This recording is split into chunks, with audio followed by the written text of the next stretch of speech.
Customer এগৰাকী আহিছে, তেখেতেও কনচেপ্টটো ভাল পাইছে। আৰু মানে কি হয় দৈ চিৰা খাব বিচাৰে সেইবিলাক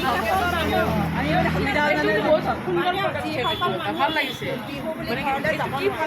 বিশেষকৈ আমাৰ প্ৰশাসনৰ বিষয়াসকলে যাব নোৱাৰে, তেওঁলোকক ঘৰলৈ মনত পৰে। গতিকে জলপানটা তেওঁলোকক আমি সজাই দিব পাৰিম, পৰিয়াল নাথাকিলে খুব সুন্দৰ। তেখেতৰ পৰা দিব পাৰিম। সেইবিলাক পদক্ষেপ ঘৰতে ভাবি ভাবি আগবাঢ়ি আহিছোঁ। তাকে ভুলো হ'ব পাৰে, ভুল যদি কিবা দেখে ৰাইজে শুধৰাই দিব, কিন্তু মোৰতো ভালেই লাগিছে, হয়নে নহয়? আইডিয়াটো একদম নতুন হৈছে।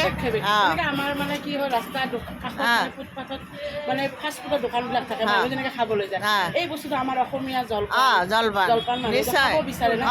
এনেকুৱা দোকান হ'লেতো বহুত ভাল হ'ব, মানে জলপান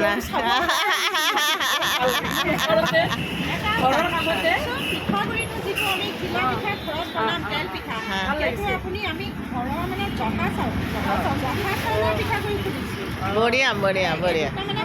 কিনা চাউল নহয়, গতিকে এয়া জহা চাউলৰ পিঠাগুড়ি পেকেট কোনোবাই নিব পাৰিব আৰু পিঠা বনাব পাৰিব ঘৰত, আপোনালোকে নুখুন্দিলেও হ'ব। সুন্দৰ সুন্দৰ সুন্দৰ।